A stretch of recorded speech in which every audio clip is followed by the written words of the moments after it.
Bilboko EH Bilduko hartarazi du hiriko ostatu turistikoei buruz, Bilboko udalak planteatutako aporen aldaketak ez dituela turismoak Bilbon eragindako egungo arazoak konponduko. Carlos Renedo zinegotziak azaldu du, etxe bizitza turistikoei dagokionez, araudi zaharkitua proposatzen dutela. Bizkaiko Foru Aldundiko langileek mobilizazio egin dute Bilbon, benetako telelan plana eta hitzarmenaren negoziazioen desblokeoa aldarrikatzeko. Lehendabiziko aldarrikapena izan da, telanaren benetako plan bat eskatzea eta gero horretaz aparte, eta horrekin batera bai lan hitzarmena. Lan hitzarmena eta akordioa daukagu sinatu gabe 2018-2019 garren ikasturtetik. Ikusten dugu Aldundiaren partetik egon da kriston blokeo egoera eta horri erantzuteko horrelako mobilizazio hau antolatu dugu.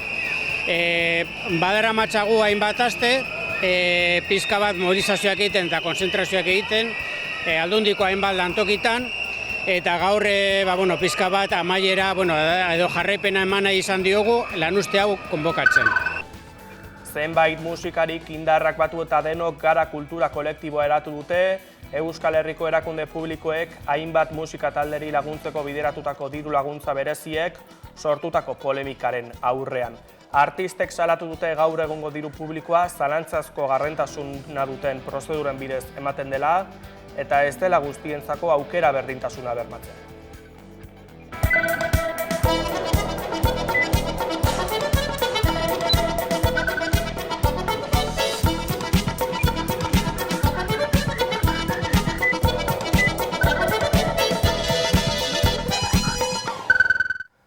Arratsaldeon eta ongi etorri unibertsitatera sartzeko proban euskarazko azterketan egon diren suspentsoen harira, EHUk oharra plazaratu du eta esan du zuzenketa prozeduran zenbait alderdi argitzeko beharra dagoela, baina ez dela akatsik egon.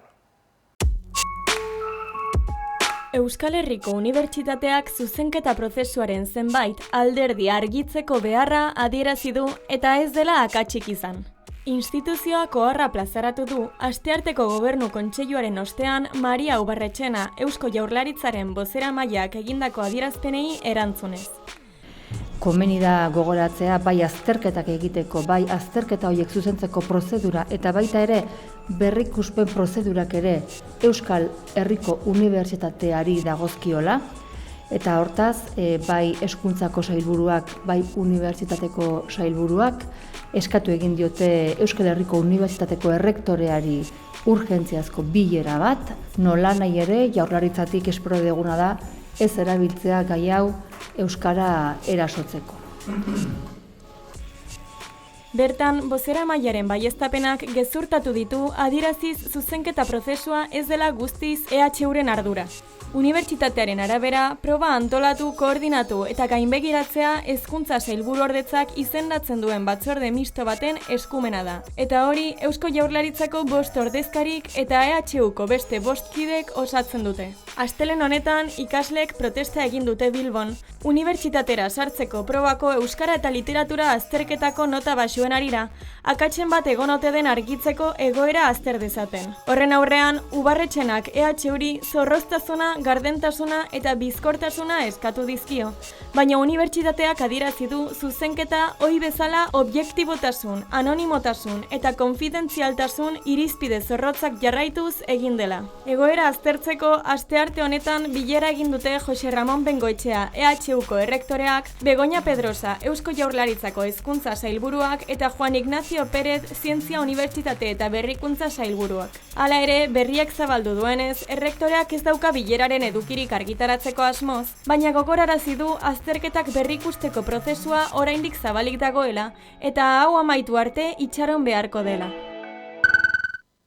Martuteneko espetxeak ateak itxiko ditu gaur 8 eta dagoeneko bertako presoak Zubietako espetxe berrira leku aldatzen ari dira. Gipuzkoako espetxe sisteman aro berriari hasiera emango zaio, espetxeen kudeaketa Eusko Jaurlaritzaren esku dagoen garai honetan, birgizarteratzea ardatz duen espetxe eredu berriaren aldeko apustua ere bada, Zubietako kartzelan 6 modulu eraiki dituzte eta 400 pertsonentzako lekua du.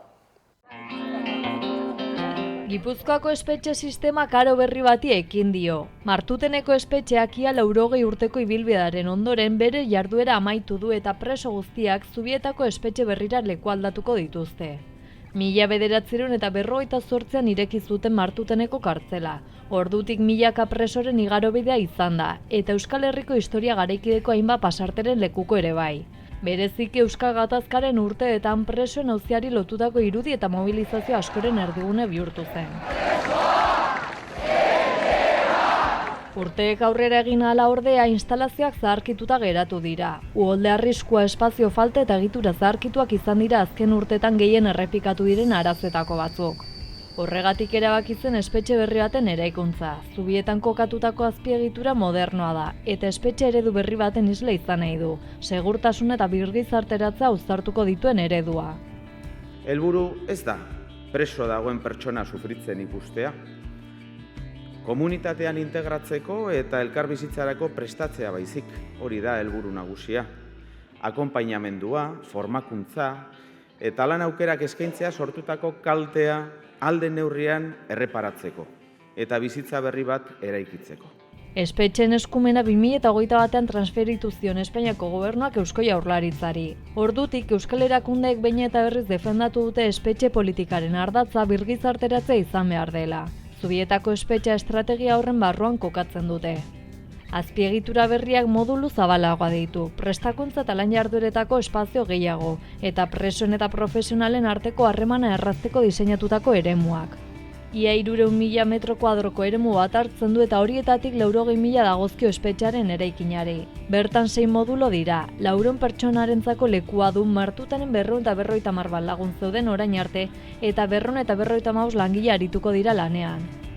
Bada 6 moduloetatik bat emakumentzat izango da. Bestalde erizaindegia, frontoia, kiroldegia, berdeguneak, liburutegia, gimnasia eta presoen birgizarteratza sustatzeko beste hainbat zerbitzu ere baditu. Jaurlaritzaren esanetan pertsonen gizarteratzea sustatzeko tresna izan nahi du espetxe berriak. Gure asmoa da espetxera sartzen direnak, zigorra betetzean sartu zirenean, baino baldintza hobeetan ateratzea. Behin Zubietako espetxea abian dela egunotan ari dira lekualdatzen presoak eta Martuteneko kartzela hilaren 24an itxiko da behin betiko. Ateak isteak garai baten amaiera ere irudikatzen du askorentzat. Izan ere 20. mende erdian ireki zuten Francisco Francoren diktaduraren garaian, Ondarretako kartzela hustu beharra zutelako. Eta garai hartako iturari jarraituz eraikuntzan presoen lan indarrere erabili zuten espetxea altxatzeko.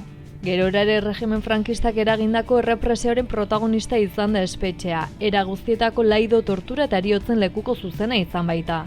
Horregatik Martuteneko espetxea memoria historikoko leku izendatzeko eskatu dute Giza Eskubideen Euskal Herriko behatokiak eta 24 erakunde memorialistek. Edonola ere Donostiako udalaren eta gainerako erakunden aurreikuspenen arabera, kartzela zaharra eraitsi eta etxe bizitzak eraikiko dira bertan, horietako asko babes publikokoak. Berri ona dela eta gure asmoa da, orain ekaina uzaia partean, repartzilazio lan guztiak amaitzea, baina hor gutxi gora bera 500 etxe bizitza izango ditugu. Horren beste aldaketa bikoitza da, alde batetik Gipuzkoako espetxe sistema azpiegitura berri batera igaro da Zubietan. Bestetik Donostian hamarkadetan horren presente egon den Martuteneko eraikina ere izter eta desagertzear da etxebizitza krisiari aurre egiteko.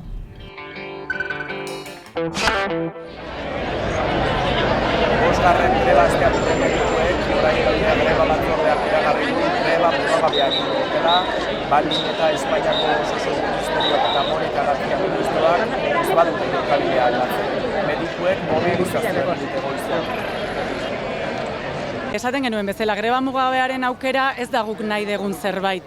Hasieratik esan genuen, saiatu gera, egun bateko grebak egin ditugu, 2 egunekoak, 4 egunekoak, 5 egunekoak, argi utzi dugu hasieratik hau etzela gure nahia. Onaino heldu baldin bagera, Xabik aipatzen zuena baita ere, azkenean greba komite hori izan da erabakia hartu duena, eta esperantza zoritxarrez gutxi. Ona litzake, baina esperantza gutxi. Ministrak darama gatazka honetatik erabat kanpo aspalditik. Adierazi zuen bere Madrilgo hauteskundetan agertzeko nahia eta nik uste, esaten genuen bezala, eske ministrak ez du ezer egingo joaten den arte, edo behintzat ematen ari den itxura hori da. Nafarroako larrialdietako zuzendaritza ordeak botako du aurtengo Sanferminetako txupinazoa, hala erabaki dute herritarrek egindako bozketan botoen 32,5% eskuratuta.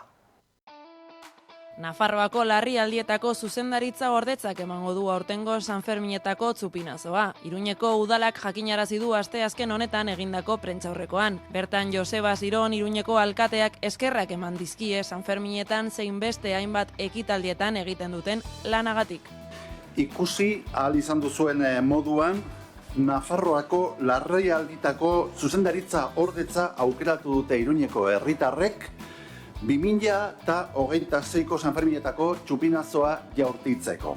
Zorionak, benetan, beraz, Sanferminetan eta Sanferminetatik kanpo hiriarentzat hain beharrezkoa den zerbitzu honetan parte hartzen duzuen guztioi.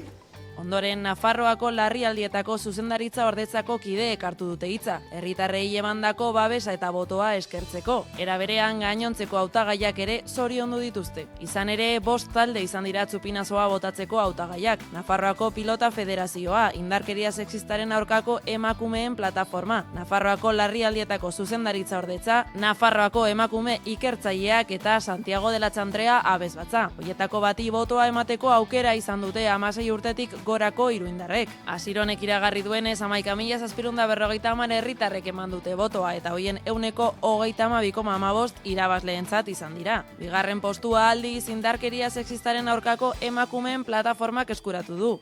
Beraz, uztailaren 6an Nafarroako larrialdietako zuzendaritza ordetzako kideak izango dira Sanferminetako jaiei hasiera emango dien txupinazoa jaurtitzeko arduradunak.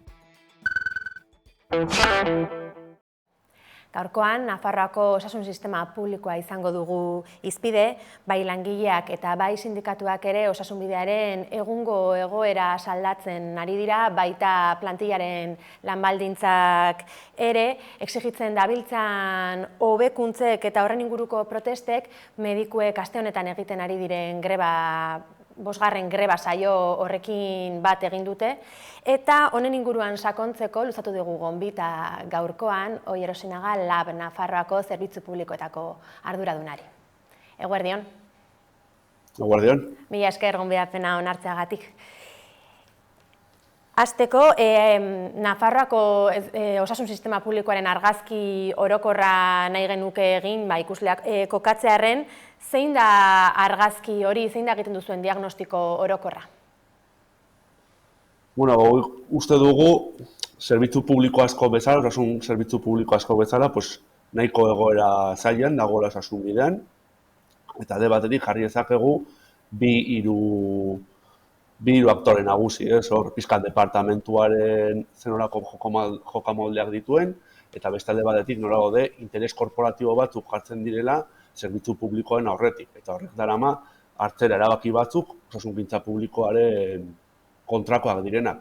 Eta ni pizkat adibide adierazgarriena izan daiteke momentu honetan, oraindik ez direla errutinazko kontsultetan COVID aurreko garaien kopurua errekuperatu, eta hori nahiko argigarria da ezatu moduan. Zeintzuk lirateke aipatzen duzun egoera horretan alor prekarioenak edo larrialdi egoera handienean dauden atalak? Baitik hartzen da, lehen arretaren egoera azkenean osasun bidea, osasun zerbitzu publiko bat beti funtzionatzen du lantalde moduan, eta azkenean lehen arreta egin behar den inbertsioa egiten ez bada, hori da domino antzeko bat, eta hasten gara gaizki lehen arretarekin, eta gero jutzen da osasungintza espezializatura ez da bata bestean atzetik. Hor adibide garbiena da, ez deitzen duzunean eta telefonoa ez dizutela hartzen, azkenan bukatzen duzu emergentzietan o larrialdietan, eta hori ere supatzen duen karga larrialdietarako ere. Eta testu inguru horretan, nolakoak dira plantillaren lanbaldintzak? Bueno, baldintzen asuntoan, jundira azken urteetan gaiztotzen o sartzen, gero eta nik adibide garbiena da, zenolako lankargak hartatzen duen jendea. Gero eta jendea gehiago erabiltzen du, gizartea zaharkitzen den heinean, bere eskaerak ezberdinak dira eta handitzen dira, eta horri loturiko ez dagoen plan bat, plantilla horiek berdimentsionatzeko, eta horrek dakartze hainbat arazo. Eta lan kargaz gain, ze beste alorretan daude bereziki zaurgarri edo dira bereziki prekarioak langileen baldintzak? Jarriko ditugu hainbat adibidez. Agian esanguratsuena da jornada oso txikiak dituzten langile publikoak. Hau da, plaza finkoa dituzten langile batzuk Osasunbidean oso portzentai txikia dituzte. Adibidez, Nafarroan oso ezagunak diren kanguruak, diena langile batzuk lan egiten dutenak, asteburuetan goizeko 8:00-tatik arratsaldeko 8:00 arte, hau da, 12 ordu egiten dituzte larun batetan, eta beste 12 ordu egiten dituzte igandetan. Olako kontratu batekin, oso zaila daukazu zure bizitza duina egitea, ez? Eta horrekin batera, maila basuenetako ditugun adibidez, garbitzaileak eta bar, ez? Hor daude nahiko prekarizatuak ere. Lantalde ezberdinak aipatzen ari zara, egoera prekario hori berdina da beti ere dimensionatuta talde guztietan, edo badaude batzuk bereziki egoera okerragoan daudenak, aipatu dituzun garbitzaileak kasu? Bai, adibidez garbitzaileena harrigarriena da, ez? Intersindikal moduan egiten dugun eskaera bat da, lan arriskuen prebentziorako, hau da, dituzten plus horiek kobratzea, adibidez, kirofano batean sartzen den garbitzaile bat, ehuneko bat kobratzen du arrisko moduan, eta bere ondoan dauden beste langile batzuk ehuneko 8 bat, adibidez, hor nahiko harrigarria da, ez nola dagoen prekaritatea. Eta guzti honi lotuta, Espainiako Osasun Ministerioak egin du proposamena sektorearentzako estatutu marko batena, bakarra sektore guztiarentzat. Zer derituzuen labetik estatutu horri? Bueno, betiko moduan, Espainia estatutik saiatzen ari inposatzen Euskal Herrirako egoera batzuk, egoera bere lan baldintzak saiatzen ari dira finkatzen, eta horri ekartzen digu hemen erabakitzeko eskubidea galtzea, eta galtzen dugu, eta gero ezin dugu lan baldintza horiek hemen erabaki, ez adibide bat. Gu prest gaude adibidez, 24 orduko guardiekin bukatzeko, baina horretarako ekarri behar ditugu eskumenak onera.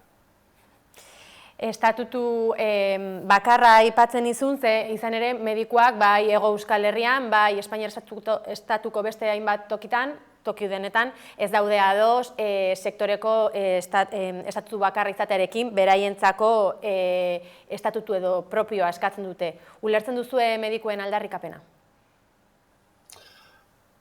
Ulertu dezakegu, baina ez dugu konpartitzen. Hau egian, egia da nahiko zaila dela kotan administrazioa ezagutzea, baina hau igual ikusentzulei plantatuko niok. Hau izango balitz, zure enpresan lan-hitzarmen bat negoziatzen zabiltzala, sektore batek eskatzen duela bere lan-hitzarmen propioa, bere aldarrikapen propioarekin. Horrek apuskatzen du langileen batasuna, eta horrek azkenean sartzen gaitu dinamika oso txar batean, non batzuk garaile aterako dira, eta beste batzuk galtzaile. Hau da, hemen dago estrategia oso konkretu bat sindikatu batzuen artetik, interes korporatiboak aurrera eramateko, eta esaten den guztia beste langileak berdin zaie, eta zerbitzu publikoare askotan, esan dezakegu ez dagoela bere zentroetan, egoera momentu batzutan. Eta desadostasun honi lotuta dabiltza greban medikuak, aste honetan, 5. greba astea dute, otsailean abiatu zuten, aipatu dute ere egoera aldatuko ez balitz, irailean greba mugagabearen aukera badagoela, hori aipatu dute, orokorrean Nafarroari dagokionez, greba mugagabe hori aukera erreal bezala sumatzen duzue, benetako aukerak daude? Hori egin dute publiko, ez? Sindikatu medikoak egin zuen publiko ostiralean, ostegunean, ez daukat ez dut horitzapena, baina bai plantatzen duen greba mugagabea eta pixkat nahiko argigarria da ere, plantatzen dute behintzat prensan hartu den moduan dela, egingo dutela ekainatik uztailatik aurrera, baina bakarrik arratsaldetan. Hor uste dugu ari direla erabiltzen greba interes nahiko txarrekin. Zergatik, normalean, guzti dakigunez, jornada normalean zuen medikuak hartatzen zaitu goizeetan. Eta hauek egin nahi dute greba arratsaldetan. Arratsaldetan Nafarroan peonadak diturikoak, hau da, ordu ekstrak egiten dituzte. Eta zer gertatzen da? Ordu ekstrak horiek ez egiteko, egin sartu dute greba mugagabe hau. Guk ez dugu lertzen, ez ditzazu egin, ordu ekstra horiek, eta jazta, ez sartu greba mugagabea. Karo, hemen guk somatzen dugu daudela interes batzuk greba hau deitzeko, zeren medikuek bere aldetik uzten badituzte ordu ekstra horiek egiteari, igual, zuzendaritza gero ez direlako dituko berriz. Oan, ikusiko dugu nola dagoen asunta. Alde batetik hor dago medikuen greba hau, estatutu propioaren aldarrikapenarekin.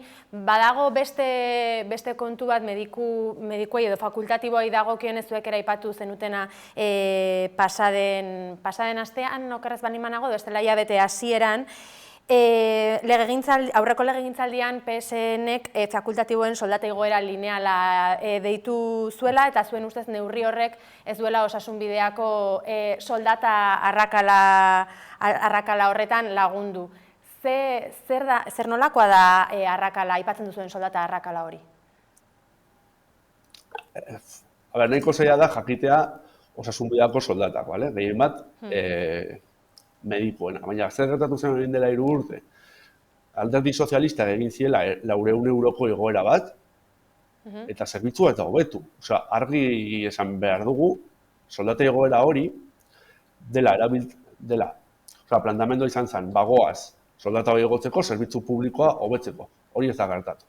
Baina, zer ikusten da horren atzean, daukagula departamentuan eta batzutan gobernuaren aldetik, argi usten digu, 2 mailako langilea daudela. Batzuei bai igual zaizkiela soldatak, eta beste batzuei ez. Adibidez, juten zarenean negoziazio marko batera, argi eta garbi esaten dizute legeek ez dutela baimentzen olako igoera orokortuak, eta batean Nafar gobernuak egin zuen. Horren planteatzen dugu, zer dira, espezialak zuek ari zarete espezial bihurtzen. Horren gu planteatzen duguna, bale? Badakigu nolako izan den azken urteoko erosahalmenaren galera. Baina langile batzuei, egin albadiezuei, egin guztiei, ez? Eta ez zaitezte jun horrelako partxe batzuk jartzen, baina interes konkretu batzuei men eginez. Osasunbidearen egoera kontutan hartuta, plan orokorrera itzuliz, manifestua aurkeztu duzu hilabete hasieran hainbat sindikatuk, Labek-elarekin, Satxerekin, AFAPNarekin, UGT-rekin batera, manifestua egoera salatuz eta hainbat hobekuntza eskatuz. Hobekuntza horietako bat, lehenengo aipatzen duzuen ildoa bada, plantillaren indartzea eta lan egonkortasuna. Zeintzuk lirateke alor horretan exigitzen dituzuen neurri zehatzak? Adibidez, administrazioetan oso famatu izan den azken urteetan eman diren egonkortze prozesuak, ez? Zer gertatzen zaigu osasunbidean, nahiz eta prozesu horiek aurrera eraman, ez dira osotasunean ongi egin, ez dutela bere helburuak lortu. Orduan, eskatzen dugu aldiren plaza guztiak ateratzea jende hori egonkortzeko, hori alde batetik. Eta lan baldintzen inguruan, azken finean honek dauka, inbertsioak egin behar dira. Nafar gobernuak hartu behar du erabakia behingoz inbertsio minimo bat egiteko lehen arretan, eta gero horren gainean dena konstruitzeko. Hor lehen komentatu dudana, gau jende bat, 125 kontratu batekin, hori langile publikoa dira, baina gora ez da bat ere ona. Honekin batera ere daude horrez, beti eztabaidatzen diren ratioen egoerak. Ratioi eman behar zaie buelta bat, eta lehen gainera, zen oraingo erabiltzailea eta orain dela 10 urtekoa ez da berdina, eta zoritxarrez ratioak ez dira aldatzen. Aipatu duzu lehen arretan inbertitzeko beharra, bada inbertsioa eta modernizazioa, sistemaren inbertsioa eta modernizazioa bada beste aldarrikapenetako bat. Lehen arreta aipatu duzu, lehen arretaz gain zein beste alorretan egin beharko litzateke sistemaren modernizazio eta inbertsio hori? Behintzuk lortzen duzuna lehen arreta indartzea, adibidez beti esatzen da, ez Europa mailan €1,5ko inbertsioa beharko lukela zuzenbidearen aurrekontu guztiaren